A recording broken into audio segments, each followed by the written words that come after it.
게으른 나, 부지런한 나, 무능한 나, 유능한 나, 어두운 나, 밝은 나. 다양한 나의 특성이 모여서 나라는 인격체를 구성하고 있습니다. 목표를 이루고 싶다고 게으른 내가 사는 방을 없앨 필요는 없습니다. 가끔은 그 방에 들어가 달콤하게 게으름 부리며 휴식하고 충전할 수 있습니다. 게으른 나를 미워하지 마세요. 그 방에서 빠져나올 수 있는 열쇠만 발견하면 됩니다.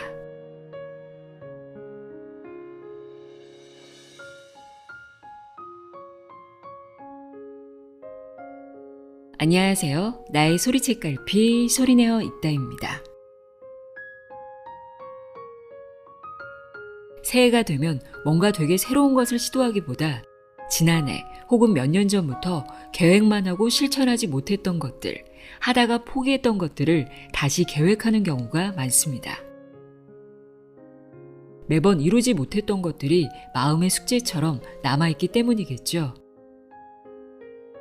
올해는 이런 마음의 숙제를 청산하고 더 이상 후회 없는 한 해를 만들고 싶은 분들에게 권하고 싶은 책입니다. 박민선의 아주 작은 시작의 힘입니다. 우리는 늘 하고 싶은 마음과 미루고 싶은 마음 사이에서 괴로워합니다. 마감이 정해진 일이라면 그래도 마감일에 닥쳐서 시작하게 되지만 그런 게 전혀 없는 운동이나 다이어트, 금연, 자기개발 이런 것들은 미루기가 쉬운데요. 아주 작은 시작의 힘은 더 이상 미루지 않고 지금 당장 실행해 반드시 성과를 이끌어내는 방법을 안내하는 가이드북입니다. 이 책을 읽고 나면 나만 미루는 게 아니구나, 나만 게으른 게 아니구나 라는 사실과 함께 나의 모자란 부분들을 인정하고 나면 오히려 시작이 쉬워질 수 있다는 것을 알 수 있습니다. 게으른 나라는 꼬리표를 떼고 바로 실천하고 행동하는 자로 거듭나고 싶다면 지금부터 귀 기울여 들어보세요.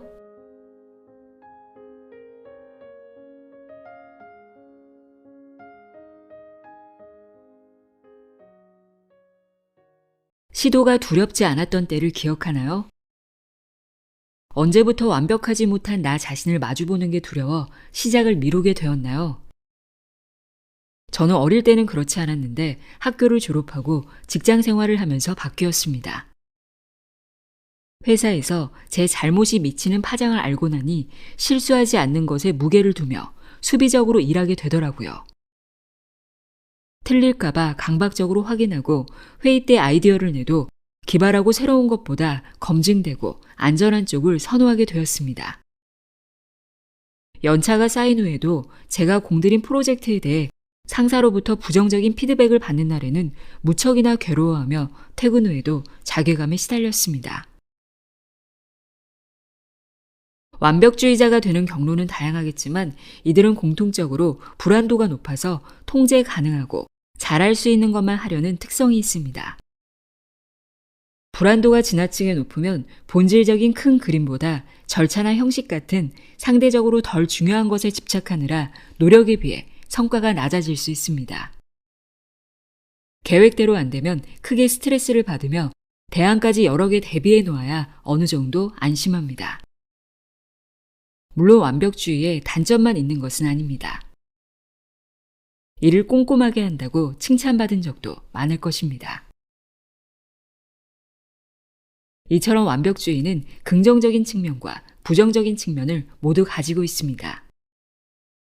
심리학에서는 완벽주의를 다양한 차원으로 나누는데 그중 하나가 적응적 완벽주의와 부적응적 완벽주의의 두 가지 종류로 나누는 것입니다.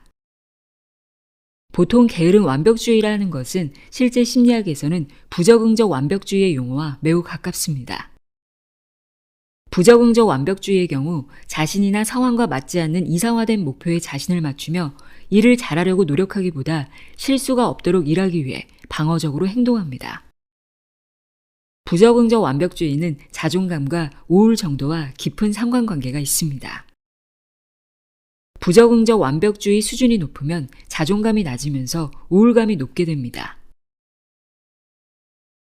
부적응적 완벽주의 중 가장 행복도가 떨어지는 유형은 사회 부가적인 완벽주의 유형입니다.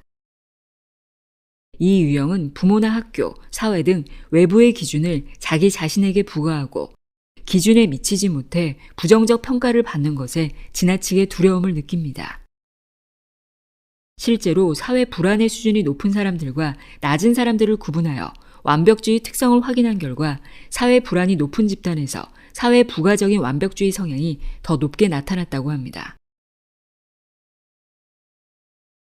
심리적 안정감은 얼마 전부터 성과나 조직 구성을 논할 때 빼놓지 않은 주제가 되었습니다. 구글이 4년간 연구한 아리스토텔레스 프로젝트에 따르면 고성과 팀의 특징 가운데 첫 번째가 바로 심리적 안정감입니다. 이는 조직 구성원이 자신의 솔직한 의견이나 부족한 점을 드러내도 무시나 불이익을 받지 않을 것이라는 믿음을 의미합니다. 인사 제도보다 눈빛이나 목소리, 표정처럼 비언어적인 신호들이 중요합니다. 회사에서 느끼는 심리적 안정감은 내가 통제할 가능성이 낮지만 회사 외적인 삶에 대한 안정감은 내가 통제할 가능성이 높습니다. 그런데도 완벽주의자들은 모든 것에 완벽하려고 애쓰고 그것이 새로운 시도를 미루거나 지속하기 힘든 원인이 됩니다. 발전하기 위해서는 일단 시작해야 합니다. 시작도 안 한 단계에서는 기준도 없고 내가 얼마나 못하는지 알 수 없습니다. 게으른 완벽주의자는 다른 사람에게 잘하는 것만 보여주고 싶습니다. 제 예를 들자면 저는 운동신경이 없는 편이라 요가 학원에 가는 것이 너무 싫었습니다. 못하는 과정을 겪는 것은 참을 수 있지만 그 모습을 다른 사람에게 보여주는 것이 너무 힘들었기 때문입니다. 하지만 일단 학원에 다녀오면 성취감이, 간혹 안 되던 동작이 되면 뿌듯함이 있었습니다. 그동안 인생에서 희열감이 밀려왔을 때를 되짚어 봅시다. 행복의 이유가 꼭 대단한 데 있었던가요? 뭔가 성장한 나를 발견했을 때의 흐뭇함, 그럴 때의 기쁨은 뒤끝이 은은하고 제법 오래가는 편입니다. 갓난쟁이들이 처음에 뒤집기를 성공했을 때의 표정을 보면 이 성장에 대한 기쁨이 얼마나 본능적인지 알 수 있습니다. 힘들어서 얼굴색은 빨개졌지만 표정만은 자신이 해냈다는 희열로 가득 차 있죠. 우리는 어릴 적 성취의 기억을 잊었을 뿐입니다. 다시 시작할 수 있습니다. 성장하기 위해서는 못하는 나를 견뎌야 합니다. 안전지대를 벗어나는 것은 누구나 두렵습니다. 하지만 안전지대 안에만 머문다면 아무런 변화도 일어나지 않겠지요. 처음부터 드높은 목표를 완벽하게 수행할 수는 없습니다. 누구나 처음의 아웃풋은 어설프기 마련입니다. 사칙 연산을 배우지 않고 수학을 풀 수 없고 알파벳을 외우지 않고 영어를 시작할 수 없습니다. 목표와 아웃풋의 괴리에 좌절하지 않고 어설픈 구간을 참으며 꿋꿋이 실력을 연마해야 비로소 빛나는 순간을 맞이할 수 있습니다. 어설픈 완벽주의자에서 벗어나는 첫걸음으로 안전지대 밖으로 내가 할 수 있는 한 발 내딛기부터 해보면 어떨까요? 저는 미대를 가기 위해 중고등학교 때 입시 미술학원에 다녔는데요. 그러다 보니 무언가를 반복해서 잘하게 되는 것에 익숙합니다.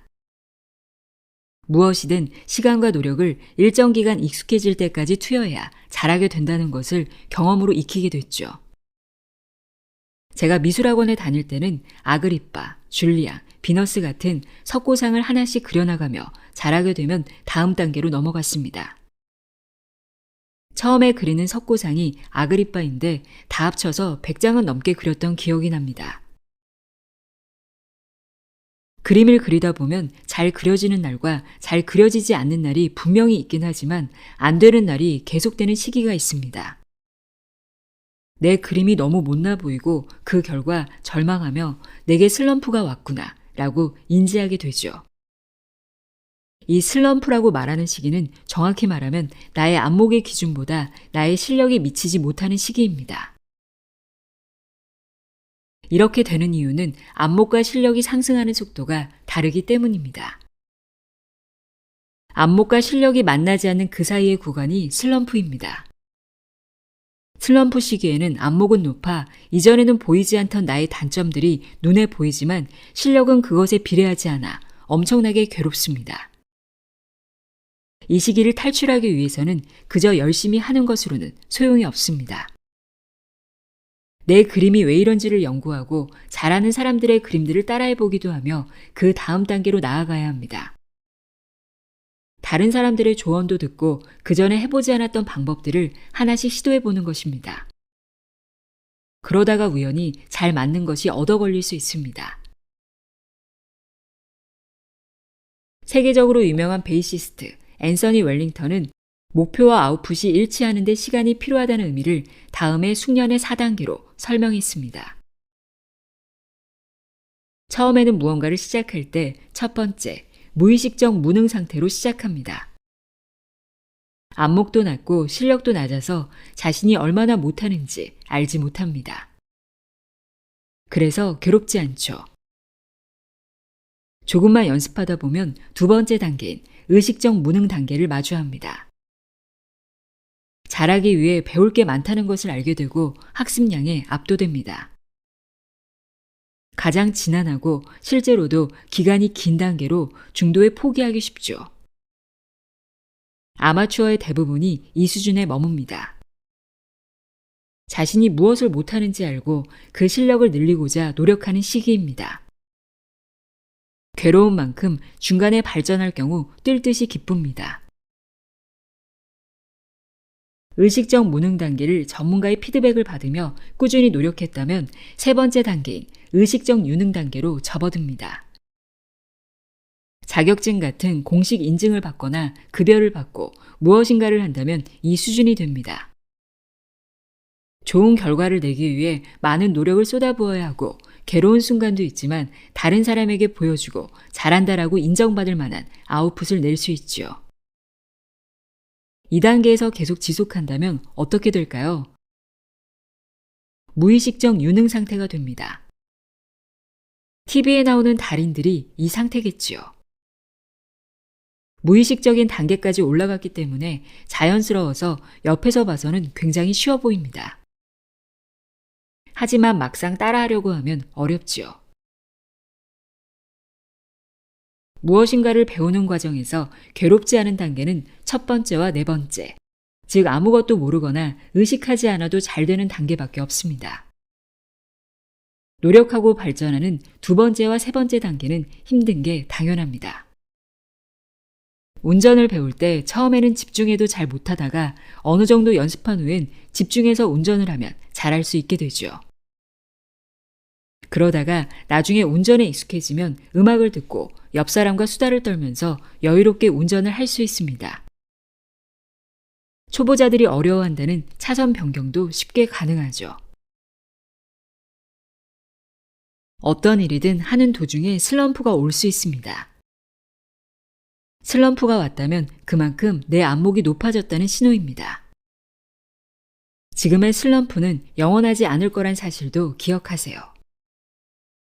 명절이 되면 경부고속도로를 포함한 국내의 고속도로들이 마치 주차장을 방불케 할 정도로 막힙니다. 하지만 일시적인 현상으로 정체는 곧 풀리기 마련입니다. 슬럼프가 왔다는 것은 그 자체로 성장의 기로에 있음을 증명합니다. 내가 못나서 이런 시기를 겪는 것이 아니라 누구나 이런 시기를 겪는데 나는 그때가 지금일 뿐임을 잊지 않았으면 합니다. 몸의 컨디션이 안 좋을 때 평소 같으면 그냥 넘어갔을 일에도 짜증을 낸 경험 한 번쯤은 있지요. 왜냐하면 전두엽이 파업에 들어갔기 때문입니다. 감정 조절도 전두엽의 영역입니다. 특히 계획과 학습 및 통제를 담당하는 두뇌의 전두엽과 전전두엽은 몸의 컨디션에 영향을 크게 받는 기관입니다. 우리 두뇌는 가성비가 안 좋은 기관입니다. 무게는 몸의 2%밖에 차지하지 않지만 혈액의 산소 소비량은 신체의 20%를 차지할 정도라 두뇌 입장에서는 게으를 수밖에 없죠. 그래서 일이 자꾸 쉬워 보여야 수월하게 시작할 수 있습니다. 되도록 두뇌를 많이 써야 하는 복잡하고 처음 하는 일들은 오전 시간에 하는 게 좋다고 하는 이유는 전두엽이 생생하게 활기차기 때문입니다. 그 외에도 두뇌의 특성을 활용하여 지속적으로 성장할 수 있는 방법을 알아보겠습니다. 시작의 부담감을 없애는 방법. 학창 시절에 과제를 미루면서 불안해했던 기억, 누구에게나 있을 것입니다. 게으른 완벽주의자들에게 할 일은 실제보다 크고 무겁게 느껴집니다. 실제 할 일보다 인정받고 싶은 마음, 잘해야 한다는 압박감, 완성에 대한 부담 등 여러 가지 부정적인 감정 때문에 할 일이 부풀어져 보이기 때문입니다. 시험이나 마감 같은 중요한 프로젝트, 가족 행사 등 할 일이 쌓이고 밀리면 상황에 압도되어 무엇부터 시작해야 할지 모르게 됩니다. 사고가 멈추는 것은 내가 감당할 수 없을 것 같기 때문입니다. 이것은 극단적인 공포 반응으로 사슴 같은 야생동물이 고속도로에서 갑자기 멈춰서 로드킬을 당하는 경우와 같은 이유입니다. 우리는 위기 상황에서 투쟁, 도피 혹은 경직 반응의 세 가지 중 하나를 보이는데 상대편과 투쟁하거나 도망가지 못하는 상황에 닥치면 겁에 질려 긴장성 부동 상태인 경직 반응을 보입니다. 내 할 일이 커 보이고 시작할 엄두가 안 나는 것은 원시적인 내가 커다란 곰을 만났을 때와 비슷한 신체 반응입니다. 이런 극단적인 스트레스 상태에서 벗어나려면 어떻게 해야 할까요? 지나치게 크게 느껴지는 할 일을 내가 상대할 수 있도록 만만하게 감자칩처럼 얇게 쪼개봅시다. 그 후에 내가 할 수 있는 것은 한 번에 한 가지일 뿐이라고 인정하고 일을 시작합니다. 할 일 목록을 쪼개서 에너지가 많을 때라면 가장 어려운 일부터, 에너지가 적은 상태라면 그 중에서 가장 쉬워 보이는 것부터 해봅니다. 무엇인가를 시작해서 집중하기 시작하면 걱정에 몰입하기 힘듭니다. 자, 시작을 쉽게 하는 방법에 대해 좀 더 알아봅시다. 불안을 인정한 후 어설프더라도 일단 할 것. 하버드 대학교에서 행복 심리학을 가르쳤던 탈 벤 샤하르 박사는 다음과 같이 조언합니다. 고통과 불안함을 느끼지 못하는 사람들은 딱 두 종류입니다. 사이코패스거나 죽은 사람들이죠. 그걸 극복하려고 하기보다는 그런 불안과 긴장을 흐르게 두면 극복할 수 있습니다. 특히 탈 벤 샤하르 박사가 말하는 부정적인 감정을 다루는 방식이 인상적인데요. 중력이 없는 월드컵, 올림픽을 생각해 보세요. 중력은 이 게임의 일부입니다. 마찬가지로 부정적인 감정 또한 인간 본성의 한 부분입니다. 감정을 있는 그대로 받아들이고 극복하려고 하지 않는 것이 중요합니다. 고통과 불안감은 중력처럼 우리가 살아있는 동안은 느낄 수밖에 없는 감정이고 일부러 없애거나 할 수 없습니다. 자신에게 적절한 수준의 불안도를 넘어서면 제 기량을 발휘하기 힘든데요. 프로 선수들은 경기 전에 자기암시, 심상훈련, 인지 재구성 등으로 스트레스를 다스린다고 합니다. 자기암시는 대략 두 가지 종류입니다. 첫 번째는 잘하지 않아도 된다라고 자신의 마음을 안심시키는 것입니다. 2020년 도쿄올림픽 여자 양궁 종목에서 세계의 금메달을 목에 건 안산 선수는 개인 전후 인터뷰에서 그냥 쫄지 말고 대충 싸라고 생각했다라고 전했습니다. 두 번째는 나는 이 경기를 위해 충분히 훈련했고 준비가 되어 있어처럼 막연하지 않은 근거 있는 응원입니다.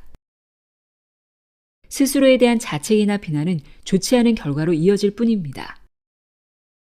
평소 불안이 올라올 때 심호흡이나 스트레칭, 명상도 이완하고 수행 능력을 높이는데 크게 도움이 되죠. 우리도 운동선수처럼 일을 시작하는 것이 힘들 때 자기암시를 해보면 어떨까요? 아직 준비가 덜 되었어. 좀 더 준비할 시간이 필요해. 라고 생각하는 대신에 아직 준비가 덜 되었어. 일단 어설프더라도 시작하면서 뭐가 필요한지 봐야겠어. 준비가 다 될 때까지 기다리지 말고 일단 시작하고 잘하는 것보다는 완성하는 것에 초점을 맞추는 것입니다. 특히 게으른 완벽주의자들은 평가받는 것을 두려워하는데요. 학교 다닐 때 결과물이 마음에 안 들어 과제를 완성해 놓고도 제출하지 않는 경험이 있는 이들이 꽤 많습니다. 일단 내 마음에 들든 아니든 제출하는 연습을 해봅시다. 회사를 다닐 때는 깨지더라도 미리 깨져야 수정할 시간이 있습니다. 뭔가가 잘 안 되고 있다면 상사에게 보고를 하고 피드백을 받아서 일단 기한 내에 완성하는 습관을 들여봅시다. 하기 싫을 때는 준비만 해도 괜찮다. 미루다가 막판에 시작하는 이유 중에는 자신의 정확한 능력치와 걸리는 시간을 제대로 계산하지 못하는 것도 있습니다. 이때는 완벽이 아니라 완성을 목표로 하여 시간을 잡아봅니다. 물론 95점은 되어야 만족하겠지만 75점 정도로 한다고 생각하고 완벽이 아닌 시간 내 완성을 목표로 하여 기준을 잡읍시다. 일단 다 하고 시간이 남으면 수정해도 된다라고 생각하고요. 그래도 하기 싫다면 준비만 해봅니다. 우리는 준비만 할 것입니다. 시작하지 않을 거예요. 책에 목차를 만들듯이 해야 할 것을 가볍게 적어봅니다. A4 용지를 여러 번 접어서 칸을 만들고 채우는 방법도 있습니다. 그렇게 적은 뒤에는 또 다른 A4 용지를 꺼내서 앞서 종이에 적은 할 일 중 먼저 할 순서대로 적어봅니다. 동그라미나 화살표를 활용하여 그림처럼 그리면 더 생각이 잘 납니다. 각각의 상황을 상상하여 필요한 자원과 각 단계당 걸릴 시간도 계산해 봅니다.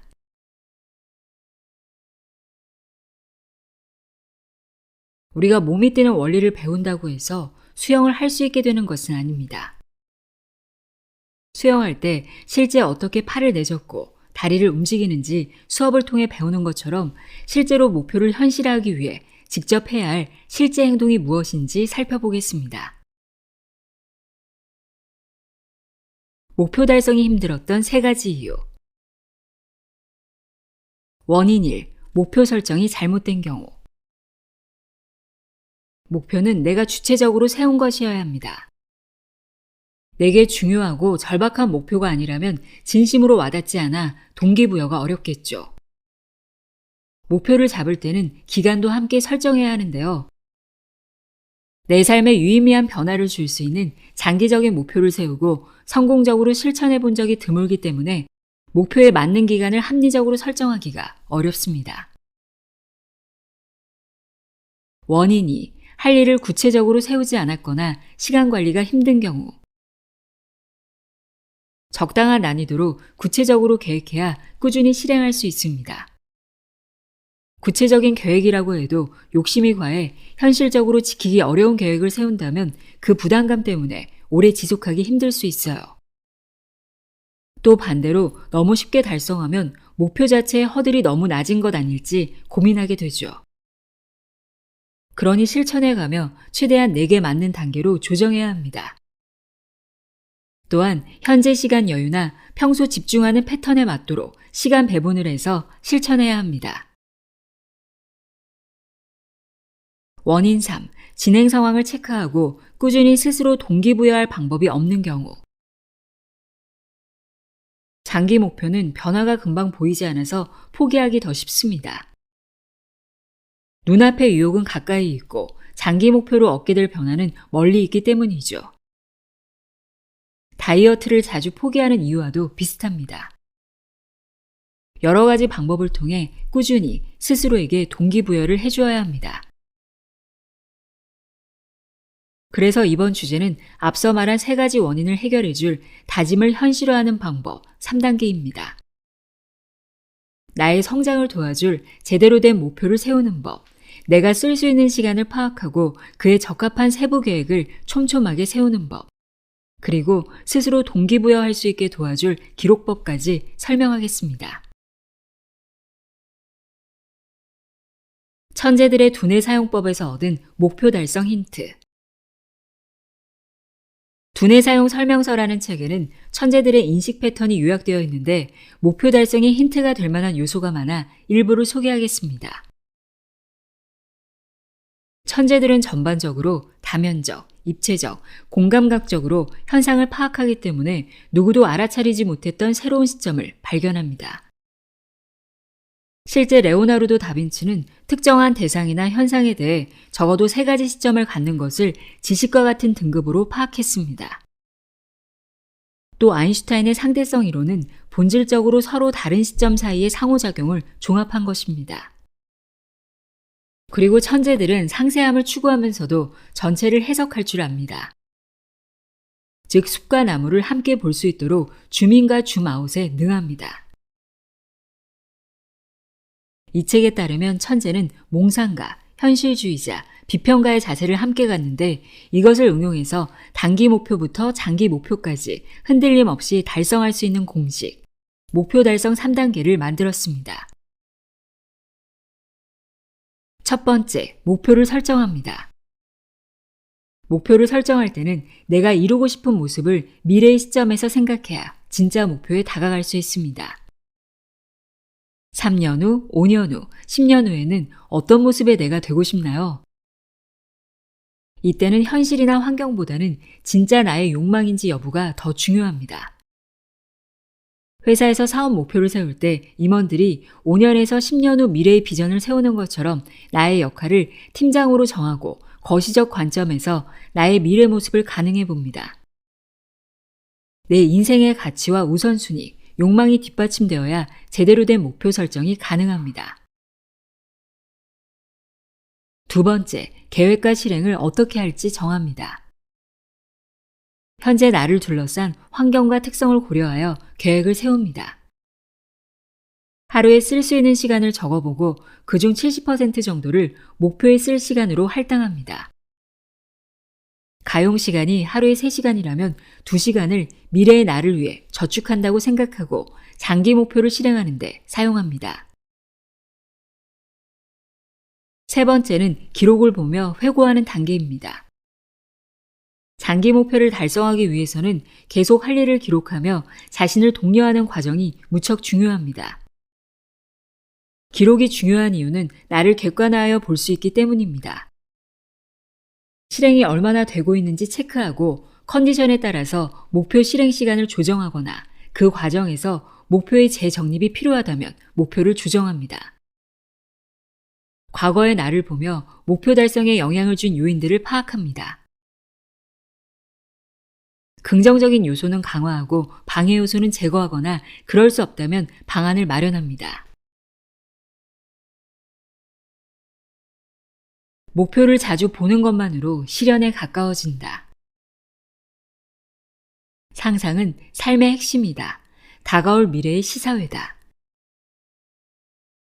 이는 알베르트 아인슈타인이 한 말인데요. 많은 자기계발서에서 목표를 적어서 자주 보라고 말합니다. 하루에 한 번 이상은 컴퓨터나 스마트폰 화면을 봅니다. 온라인 메모장에 자신의 장기 목표를 적어서 자주 보는 습관을 들이면 좋습니다. 저는 이 방식으로 재작년의 새해 목표였던 수입원 3개 이상 늘리기와 작년 새해 목표였던 이직하기와 같은 목표를 이루었습니다. 제가 했던 방법은 온라인 메모 앱인 노션에 올해 목표를 적은 노트를 가장 상단에 두고 업데이트를 지속적으로 하는 것이었습니다. 당시 회사에 늘 조금 일찍 출근해서 즐겨찾기 해놓은 페이지를 클릭해 올해 목표를 먼저 보고 일을 시작하곤 했습니다. 해당하는 내용을 매일 보며 두뇌의 잠재의식에 새긴 것이죠. 혹시 자신의 목표를 다른 사람이 볼까봐 염려된다면 노션의 토글 기능을 활용하면 좋습니다. 요즘 목표에 소홀했다면 자동적으로 회고가 되면서 생각과 행동 모두 목표에 다시 집중하게 해줍니다. 가능하다면 내가 원하는 것을 상상하는 시각화 테크닉도 좋은데요. 많은 프로 운동선수가 시각화 테크닉을 경기 전 루틴으로 하고 있습니다. 타이거 우즈 선수도 시각화 테크닉을 이용한다고 합니다. 방법은 자신의 관점에서 실제 경기장에서 시합에 나간 것처럼 온도와 바람 등 오감을 상상하는 것과 타인의 관점에서 보기 위해 비디오로 촬영하는 것 두 가지가 있다고 합니다. 운동선수들은 보통 이 두 가지 모두 사용한다는군요. 우리의 두뇌는 자세히 상상하는 것과 실제를 잘 구분하지 못한다고 합니다. 스스로를 응원하는 동기부여용 자료 꾸준히 업데이트하기. 학교 다닐 때 인기 있는 선생님들은 교과 과목을 잘 알려주시는 것뿐만 아니라 동기부여도 잘 해주셨던 기억이 납니다. 자신을 스스로 코치라고 생각하고 동기부여 문구들을 스크랩해 힘들 때마다 읽으면 목표를 완주하는데 든든한 응원이 될 수 있습니다. 전후 앞서 언급한 온라인 메모 앱인 노션의 가장 상단에는 목표를 적고 그 아래에는 목표를 위한 실천법들이나 동기부여에 도움이 될 만한 좋은 글귀들을 계속해서 업데이트했습니다. 그리고 실천이 힘들거나 지겨워질 때 보면서 위로를 받았습니다. 예를 들면 아래와 같은 문구를요. 인생에서 이룰 만한 가치 있는 일 중에 어렵지 않은 건 거의 없다. 유명인들이 말한 것 외에도 SNS에서 회자되는 날것의 문구들도 힘을 내는데 굉장히 도움을 줍니다. 더불어 마치 좋아하는 스타를 덕질하듯 자신이 처음 했던 경험이나 잘했던 것을 기록하고 그날의 할 일을 하기 전에 보면서 자신감을 충전해 보세요. 할 수 있다는 용기가 생길 것입니다. 의외로 사람들은 자신이 잘못했던 것은 계속 불현듯 생각하지만 잘했던 일은 의도적으로 일깨워주지 않으면 기억하기가 쉽지 않습니다. 예를 들면 첫 급여를 받았던 기억, 상사에게 칭찬받았던 일, 회사에서 인정받았던 발표 등 생각나는 것은 모조리 적어놓으세요. 이렇게 잘한 것들을 누적해서 적어두면 자신이 어떤 분야에 재능이 있는지 발견하는 데도 도움이 됩니다. 매일의 최선은 다르다는 것을 인정한다. 우리는 기계가 아니라 유기체입니다. 어떤 날은 기분이 좋고 자신이 천재인 듯 느껴지며 좋은 아이디어가 샘솟지만 또 어떤 날은 감기 기운에 컨디션이 저조하여 아웃풋이 평소보다 못합니다. 이렇듯 매일 할 수 있는 최선은 달라집니다. 우리의 목표는 매일 100점을 맞는 것이 아니라 전체적인 평점을 점차 높이는 데 있습니다. 하루 할 일을 못 지켰다고 자신을 자책하지 말고 목표를 세우고 그것을 이루어 나가는 길에 있는 자신을 칭찬해 주세요. 그리고 앞으로 10분이라도 하면 됩니다. 작가 지망생이나 작가들 중에서 하루에 한 줄이라도 쓴다가 목표인 분들이 많더라고요. 중요한 것은 매일 할 일을 하는 리듬을 잃지 않는 것입니다. 그것이 쌓이면 후에 엄청나게 성장한 자신을 발견하게 될 것입니다.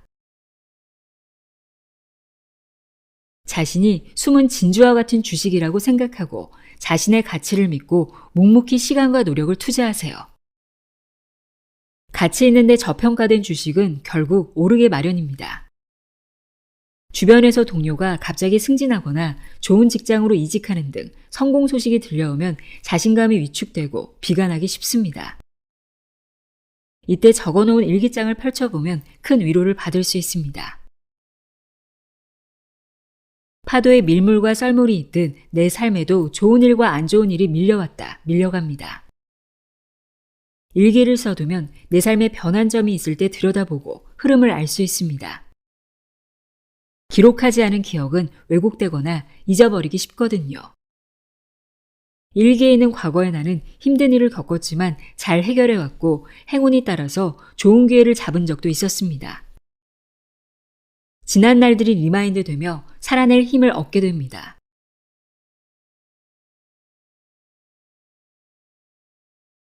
게으른 나라는 이름표를 붙여 자신을 가두지 마세요. 나라는 존재의 특성은 하나가 아닙니다. 사람은 게으른 성향과 부지런한 성향 모두를 조금씩이라도 다 가지고 있죠. 나라는 집에는 여러 개의 방이 있습니다. 게으른 나, 부지런한 나, 무능한 나, 유능한 나, 어두운 나, 밝은 나. 다양한 나의 특성이 모여서 나라는 인격체를 구성하고 있습니다. 목표를 이루고 싶다고 게으른 내가 사는 방을 없앨 필요는 없습니다. 가끔은 그 방에 들어가 달콤하게 게으름 부리며 휴식하고 충전할 수 있습니다. 게으른 나를 미워하지 마세요. 그 방에서 빠져나올 수 있는 열쇠만 발견하면 됩니다. 여러분의 행운을 빕니다.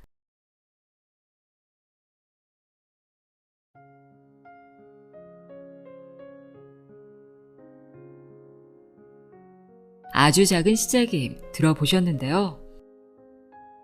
시작하긴 해야 하는데 늘 시작이 어려웠던 이들에게 조금이나마 도움이 되었길 바랍니다. 오늘도 함께 해주셔서 고맙습니다.